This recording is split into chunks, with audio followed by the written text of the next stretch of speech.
오늘 하나님께서 우리에게 주시는 말씀은 시편 37편 1절에서 11절까지 말씀입니다. 악을 행하는 자들 때문에 불평하지 말며 불의를 행하는 자들을 시기하지 말지어다.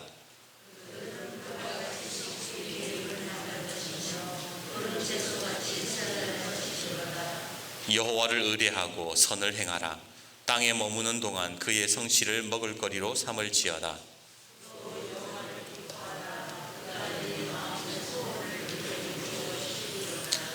내 길을 여호와께 맡기라. 그를 의지하면 그가 이루시고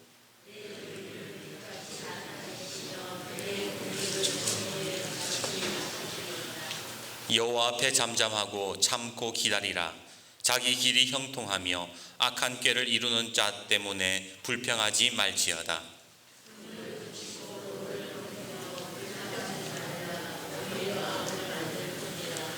진실로 악을 행하는 자들은 끊어질 것이나 여호와를 소망하는 자들은 땅을 차지하리로다.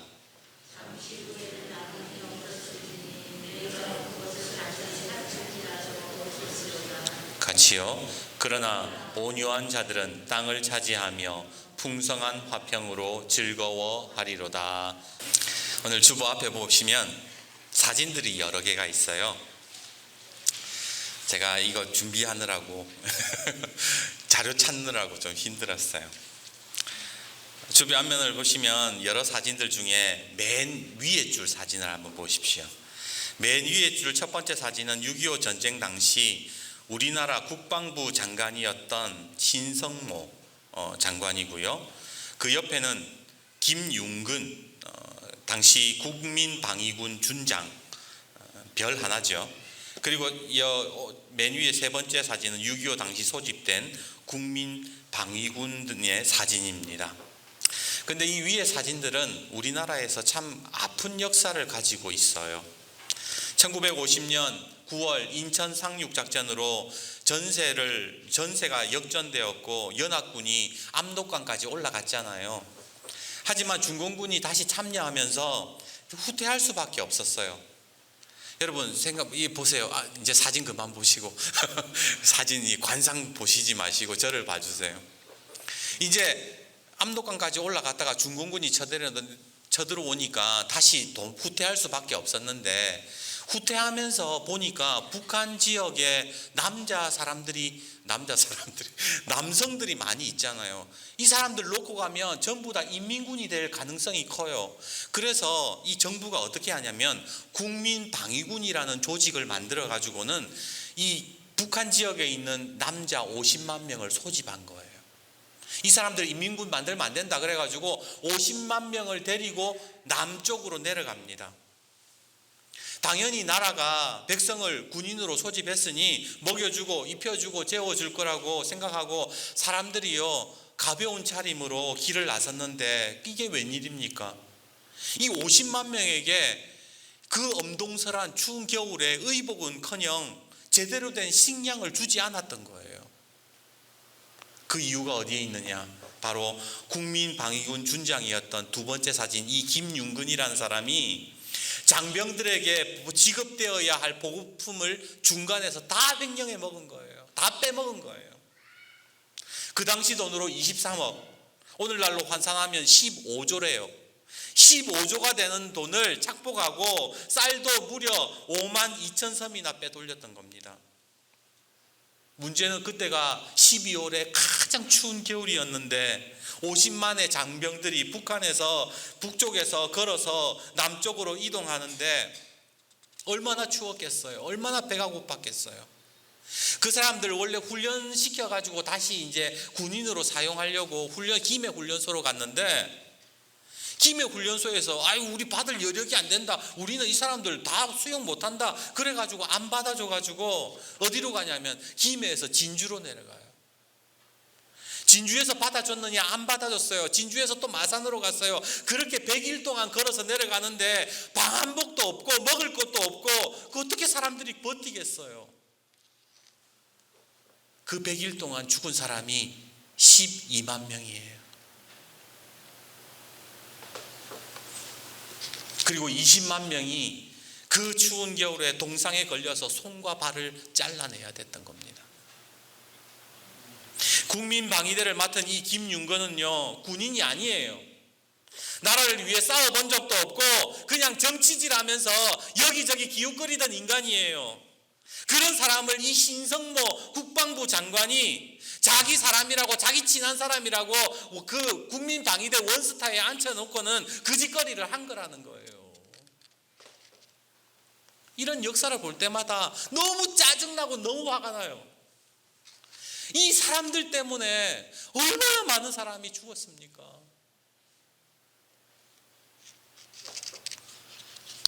두 번째 사진을 한번 보시겠어요? 두 번째 줄에 있는 사진. 두 번째 줄 첫 번째 사진은 현봉학이라는 사람입니다. 이 현봉학 선생님은 현원국 목사님과 장로교 여전도 회장을 역임한 신애군 여사 사이에서 태어난 분인데, 이분이 이제 그 목사님과 그 사모님 사이에서 그래도 나름 유복해서 의사의 길을 걷게 되죠. 그리고 6.25 전쟁이 터지자 말자 이분이 미 제10군단 사령부에서 통역관으로 일하게 되는데, 그때 당시만 해도 뭐 영어 할 줄 아는 사람이 그렇게 많지 않았잖아요. 그래서 이 자기가 자원을 해가지고 내가 통역관으로 가겠다 그래서 이 군대에 들어간 겁니다. 그리고 1950년 12월 23일 미군과 함께 여러분이 다 아시는 흥남 철수를 도왔는데, 그때 한국군이 몇 명이었느냐? 10만 5천 명. 그리고 피난민이 9만 명이었어요.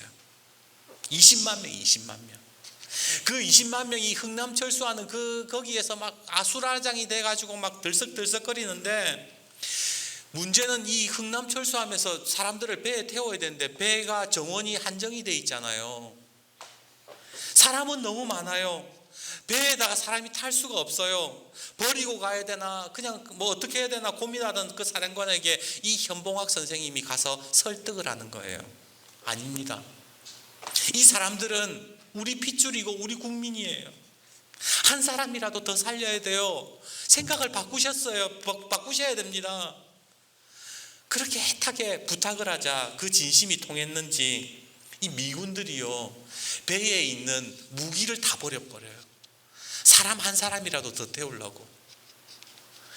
미군들이 사람 한 사람 더 태우려고 무기 버리니까 피난민들도 자기가 가지고 왔던 바리바리 쌓아왔던 그 재산들 다 버리고 한 사람 더 태우려고 모든 걸 다 버리고 그렇게 사람을 태웠는데, 원래 저 배의 정원이 2천 명이었어요. 근데 몇 명이 탔느냐? 1만 4천 명이 탄 겁니다. 그리고 이틀 만에 그 배는 장승포항에 무사히 도착할 수 있었지요. 훗날 사람들은 이 현봉학 선생님을 가리켜서 이 선생님 덕분에 우리가 목숨을 건질 수 있었고 이렇게 살 수 있었다 그러면서 현봉학 선생님은 한국의 쉰들러 리스트다 이렇게 이야기를 했다고 하지요. 국민방위군이 시작이 된 날이 1950년 12월 21일이었어요. 그리고 흥남철수 사건이 시작이 된 날이 1950년 12월 15일. 불과 일주일 상간이에요. 같은 나라, 같은 해, 같은 시간대 속에서 한 사람 때문에 수많은 사람이 죽었고, 한 사람 덕분에 수많은 사람이 살았던 역사가 우리나라의 역사 속에 들어가 있는 거예요.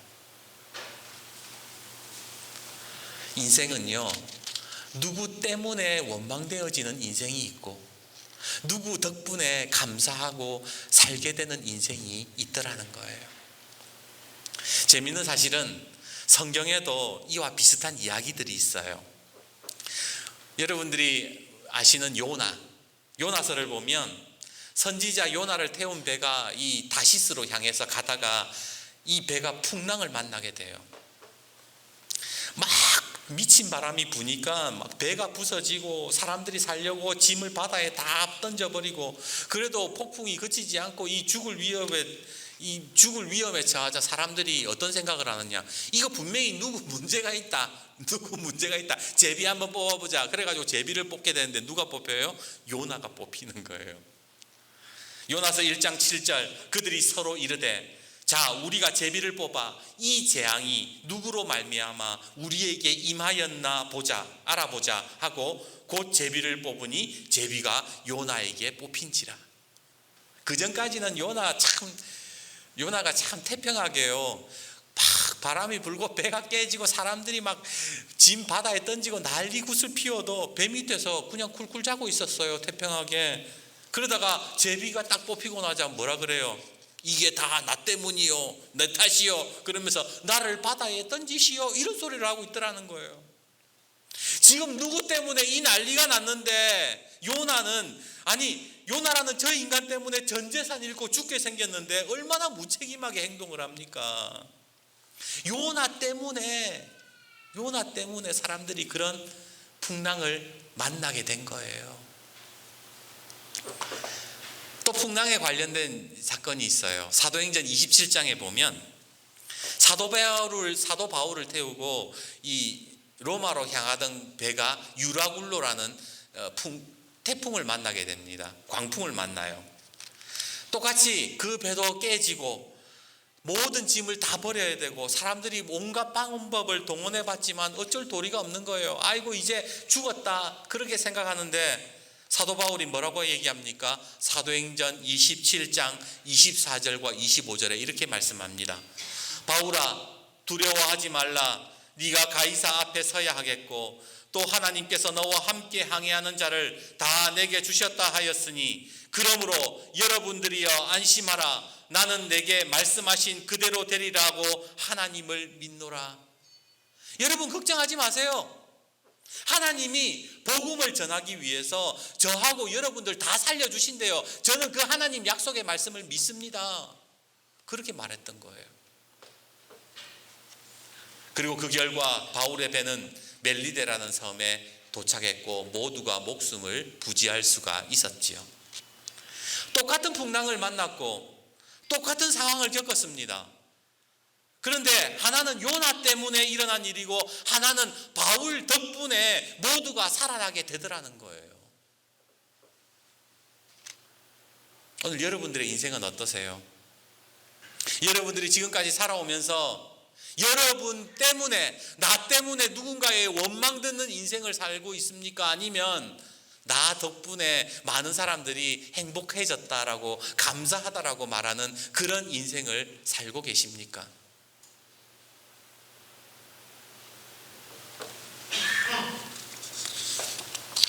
조금 민감한 이야기일지는 모르겠지만 요즘 정부에 대한 원망들이 많이 들려오지요. 대통령에 대한 원망들이 많습니다. 대통령 때문에 살기가 힘들어졌다. 대통령 때문에 집도 못 사고 대통령 때문에 공산화가 되고 전부 다 뭐 때문에라는 말들이 굉장히 많이 들려요. 하나님 말씀 전하면서 이 설교의 자리에 뭐 때문인지 덕분인지 제 개인적인 의견을 말씀드리는 것은 맞지 않다고 생각해서 저는 제 생각은 말씀드리지 않겠습니다. 하지만 우리나라 철학자 중에 올해로 102세가 된 김영석 교수님이 그 칼럼에서 이런 이야기를 해요. 현 정권 이전까지는 국가 경제가 누구 때문에 잘못됐다는 비난이 많지 않았다. 그런데 현 정권이 들어선부터 거듭되는 실책이 너무 많았다. 기업인들 때문에 잘못됐으니까 바로잡아야 한다는 주장은 진보 진영 중심으로 계속 반복되었고 정부는 노조와 합세해서 경제계를 바로잡는다고 손잡아왔다. 그런데 국민은 현 정부 덕분에 얻은 것이 무엇인지 모른다. 일자리 창출이 경제정책의 핵심이라고 걱정하면서도 눈앞에만 보이는 인위적인 고용에만 열중했지 경제의 장래를 건설하는 일자리는 줄어들고 있다. 경제 전문가들은 현 정부 때문에 장래가 걱정되는 평가를 내리지만 현 정부 덕분에 희망이 보인다고는 생각하지 않는다. 많은 사람들이 이렇게 생각을 한다라는 거예요. 많은 사람들이 지금 때문에, 누구 때문에, 정부 때문에, 현 정권 때문에, 대통령 때문에, 어떤 사람 때문에, 뉴스만 봐도 그렇지 않습니까? 뉴스에 들려오는 사건 사고들을 보면 누구 때문에 살인사건이 일어나고 누구 때문에 사기당하고 누구 때문에 문제 생겼다고 얘기하지 누구 덕분에 그렇게 산다라고는 이야기하지 않더라는 거예요. 이런 뉴스 기사들을 볼 때마다 우리나라라는 큰 배가 마치 풍랑을 만나서 마치 좌초될 것만 같고 모든 것이 위태롭게만 느껴집니다. 문제는 이런 풍랑의 세상 속에서 우리가 어떻게 살아야 되느냐는 거예요. 어떻게 살아야 되느냐는 거예요. 오늘 시편 37편은 이런 세상 속에서 그리스도인들이 살아가야 할 방법을 말씀하고 있습니다. 첫 번째 1절이지요. 악을 행하는 자들 때문에 불평하지 말며 불의를 행하는 자들을 시기하지 말지어다. 하나님께서 야, 불평하지 마, 시기하지 마. 악을 행하는 그 사람들 잘 된다고 해서 시기하지 마, 불평하지 마라, 그렇게 얘기하세요. 두 번째 3절을 보세요. 여호와를 의뢰하고 선을 행하라. 땅에 머무는 동안 그의 성실을 먹을거리로 삼을지어다. 그 사람들 불평하고 시기하지 말고 네가 성실하게 살아야 돼, 그러시는 거예요. 그리고 7절 말씀 보십시오. 여호와 앞에 잠잠하고 참고 기다리라. 자기 길이 형통하며 악한 꾀를 이루는 자 때문에 불평하지 말라. 하나님이 기다리라고 얘기하세요. 불평하지 말고 좀 기다려봐, 그러시는 거예요. 그런데 우리가 오늘 이 세상을 살면서 우리가 느끼는 불만과 불평이 뭡니까? 정직하고 성실하게 살면 바보 되는 세상이잖아요. 못된 짓하고 문제 일으키는 인간들이 떵떵거리며 잘 살잖아요. 이렇게 불공정하고 불합리한 것 투성이인데 왜 하나님은 불평하지 말고 시기하지 말고 하나님을 기다리라고 말씀하시는 걸까? 하나님이 왜 불평하지 말고 시기하지 말라고 하시는 겁니까? 그 이유가 바로 8절에 있습니다. 우리 8절 말씀 같이 한번 읽어봅시다. 8절입니다. 시작. 불평하지 말라. 오히려 악을 만들 뿐이라. 예전에 제 어릴 때 중학교 시절에요, 이 컨닝하는 애들이 많았어요. 선생님이 아무리 열심히 쳐다봐도 컨닝할 애들은 다 컨닝했어요. 근데 이놈들이 어느 순간에는 이 서로 다 말을 맞추어 가지고는 야, 우리 서로 보여주기 하자. 나는 요거 공부 좀 했고 너는 요거 공부 좀 했으니까 서로 보여주기 하자. 그래가지고 내신 성적을 몇 놈이서 짜고는 내신 성적을 이렇게 올리는데 그걸 보니까 너무 속이 상해요. 맞잖아요. 저놈들은 공부 제대로 안 하고 내신 올려가지고 좋은 고등학교 간다는데 얼마나 속이 상하겠어요. 근데 참 이상하지요. 그런 모습에 화가 났다면 나는 그렇게 안 살아야 되는데 그런 유혹이 누군가가 찾아와가지고 야, 내 보여줄게 이러면 어떤 마음이 들어요? 다른 놈도 하는데 나도 할 수 있지 뭐, 이렇게 된다라는 거예요. 오히려 악한 마음이 생기더라는 겁니다. 우리가 살아가는 세상이 악하게 돌아가고 있습니다. 모두가 불의를 행하고 불법을 저지르는데 나도 그렇게 살아도 되나 보다, 나도 그냥 그렇게 살련다, 그런 악을 만드는 일들이 생겨나더라는 거예요. 그런 사람들을 왜 그런 말 있잖아요. 미워하다가 닮는다고. 막 손가락질하고 욕하는데 결국은 나도 닮아 있다라는 거예요. 일제 식민지 지하 나라꼴이 말이 아닐 때에 사람들이 하나같이 다 자포자기했습니다. 이제 우리나라 이 조선은 끝났다. 이제 일본이 영원히 우리 이 나라를 다스린다. 하나같이 불평과 원망을 쏟아낼 때에 도산 안창호 선생님이 무슨 말을 했느냐, 이런 얘기합니다. 그대는 나라를 사랑하는가? 그러면 먼저 그대가 건전한 인격이 되라. 우리 중에 인물이 없다는 것은 인물이 되려고 마음먹고 힘쓰는 자가 없는 까닭이다. 인물이 없다고 한탄하는 그 사람, 자신이 왜 인물이 될 공부를 하지 않는가? 네가 그 사람 되라는 거예요. 오늘 하나님께서 우리에게 요구하시는 게 뭐냐? 이 악한 세상 속에 너도 똑같이 나쁜 놈 되지 말고 너는 옳은 사람이 되라는 거예요. 선한 사람이 되라고 말씀하시는 거예요. 억울하지? 불평 불만이 생기지? 그럼에도 불구하고 너는 하나님의 길을 걸어가라. 네가 하나님의 사람이 되어라 라고 말씀하셨던 겁니다. 정부가 이렇다 저렇다 불만도 생기고 원망도 생기고 말도 안 되는 세상, 정직하게 살 필요가 있을까 생각되지만 지금 하나님께서는 분노하기를 그치고 시기하기를 그치고 하나님 바라보면서 기다리면서 정직하게 성실하게 살아라 라고 말씀을 하셨던 겁니다. 왜요? 악인들은 얼마 못 가서 반드시 무너질 것이기 때문입니다. 그래서 하나님께서 4절과 5절 6절에 뭐라 그러세요? 또 여호와를 기뻐하라. 그가 내 마음의 소원을 내게 이루어 주시리로다.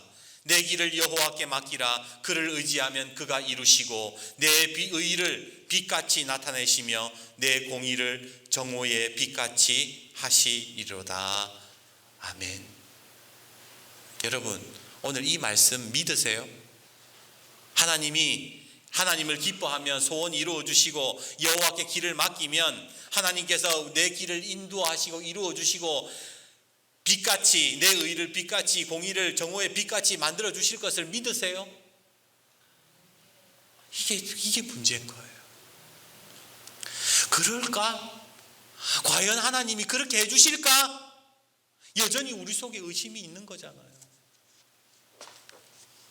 오늘 11절에 하나님께서 이렇게 말씀하십니다. 11절 말씀 같이 한번 읽어봅시다. 11절 시작.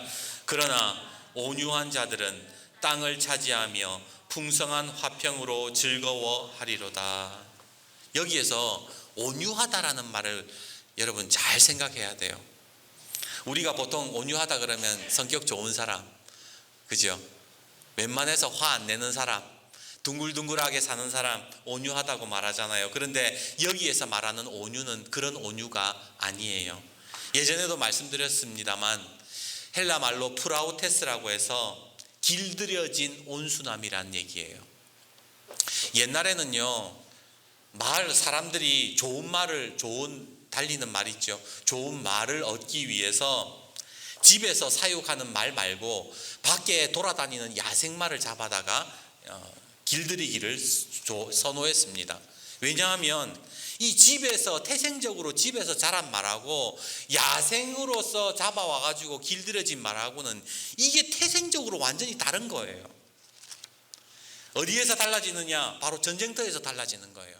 화살이 막 빗발치게 날아오는 그런 상황에서 전쟁터에서 이 집에서 키운 말들은 가다가 무서워가지고 도망가요.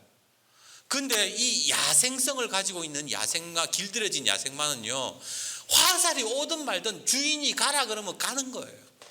화살 몇 방 맞고 자기가 뛰지 못할 상황이 되어도 주인이 가라 그러면 끝까지 가는 거예요. 그게 프라우테스, 길들여진 온유함이라는 거예요. 길들여진 성품이라는 거예요.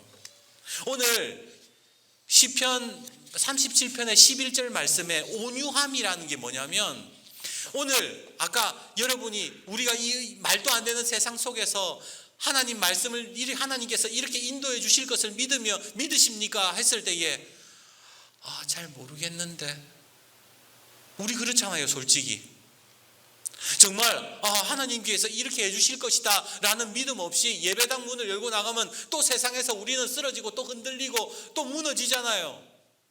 그런데 오늘 이 온유함이라는 건 뭐냐면 가는 거예요. 하나님께서 그렇게 하신다고 하셨으니 나는 그거 믿고 그냥 가는 거예요. 그 온유함의 성품을 가지고 길들여진 야생성을 가지고 하나님 말씀 믿고 의지하면서 이 세상을 헤쳐나가는 것, 그게 온유함이라는 거예요.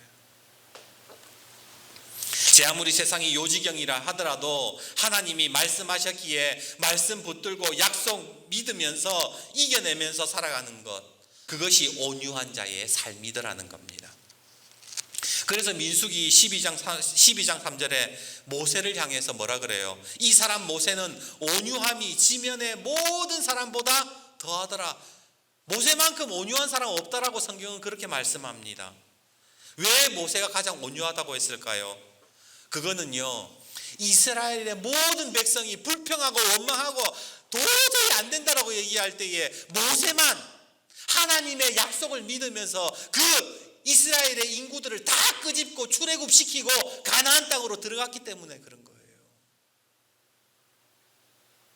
이 세상의 모든 사람들이 안 된다. 하나님의 말씀 믿어가지고 뭐 제대로 되는 게 있냐라고 얘기할 때에도 하나님의 약속은 반드시 이루어진다.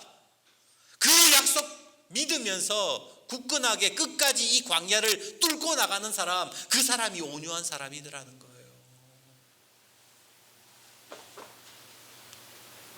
그래서 성경에 보면요, 이 하나님 말씀을, 세상은 말이 안 되는데 요지경인데 그 속에서 하나님의 말씀을 끝까지 붙들고 가는 사람들의 이야기가 나옵니다. 창세기 6장 산에 배를 지으라는 말씀에 온유함으로 순종했던 노아 덕분에 그 가족이 살아요. 새로운 인류가 탄생이 됩니다. 창세기 19장 아들까지도 하나님께 바칠 줄 아는 그 아브라함의 온유, 그 아브라함 덕분에 조카 롯이 소돔성에서 살아나요. 창세기 39장에 요셉 덕분에 애굽 군대 장관 보드발의 집이 복을 받았고, 느헤미야 13장에 느헤미야 덕분에 패역한 이스라엘 백성들이 용서를 받습니다. 이 사람들은 모두 악한 세상 속에서 악인을 미워하거나 시기하지 않아요.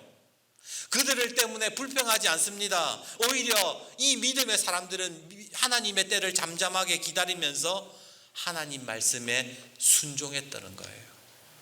이 사람들이 온유한 사람들이었고, 이 온유한 사람들로 인해서 덕분에 인생을 살게 되더라는 거예요.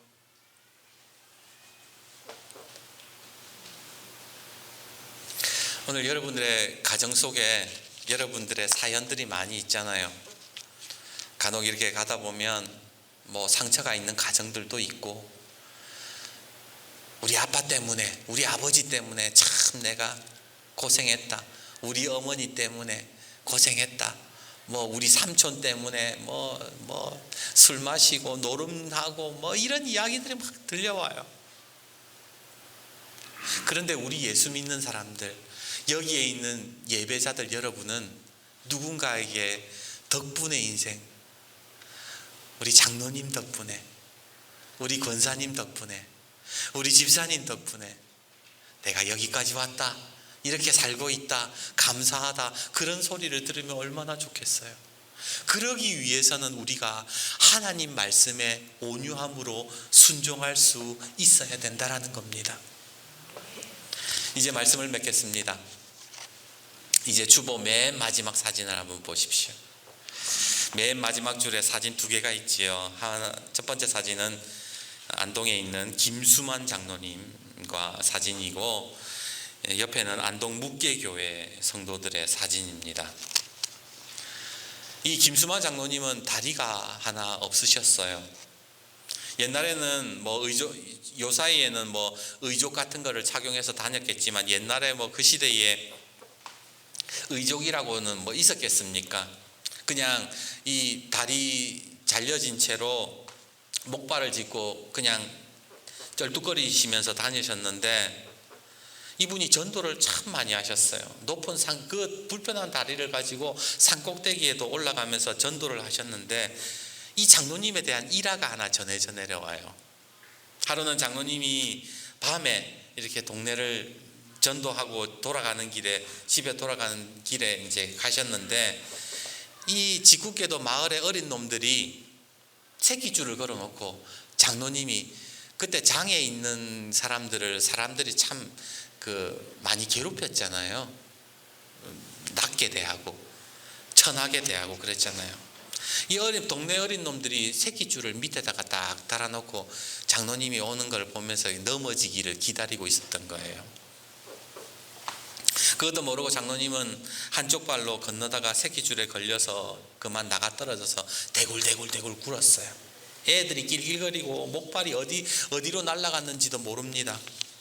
근데 장로님이 벌떡 일어나시더니 그 자리에서 기도하면서 그러시는 거예요. 소리를 탁 크게 큰 소리로 이렇게 기도합니다. 하나님 감사합니다. 오늘 저를 넘어뜨린 사람이 누군지는 모르겠지만 그분들 다 예수 믿어 장로 되게 해주십시오. 그리고 그 애들이 다 장로가 됐대요. 세상이 어떻든지 꿋꿋하게 하나님 말씀만 붙들고 살아나가는 사람. 저는 나중에 이거 만들면서요, 우리 교회에 우리 김형준 장로님도 이런 사진에 올라가실 것 같다는 그런 생각도 들었어요. 세상이 어떻든지 하나님 말씀 붙들고 살아가는 사람, 그 사람이 승리하는 사람이에요. 원망할 거 없어요. 시기할 것 없어요. 하나님 약속 믿으면서 오늘도 하나님의 약속을 바라보면서 그렇게 살아가는 거예요. 그런 사람이 승리하는 사람이고, 하나님이 그 사람을 절대로 그냥 내버려 두시지 않는다라고 약속하셨어요. 오늘 여러분의 인생은 어떤 인생입니까? 때문에 인생입니까? 누구에게 원망을 듣는 때문에 인생입니까? 아니면 다른 사람들에게 감사를 받는 덕분에 인생입니까? 오늘 때문에 인생이 아니라 덕분에 인생을 살아가는 저와 여러분이 되기를 주님의 이름으로 축복합니다. 세상은 불의하지만, 세상은 힘들지만, 살기 힘들지만 주님은 온유하라 라고 말씀하십니다. 하나님 말씀 붙들고 순종하면서 살아가라고 하십니다. 그럴 때에 원망받는 때문에 인생이 아니라 사랑받고 존중받는 덕분에 인생을 살게 될 것이라고 오늘 주님은 말씀하십니다. 오늘 이런 덕분의 인생으로 살아가서 하나님 말씀에 순종함으로 인해서 덕분의 인생으로 승리하시는 저와 여러분이 되기를 다시 한 번 더 주님의 이름으로 축복합니다.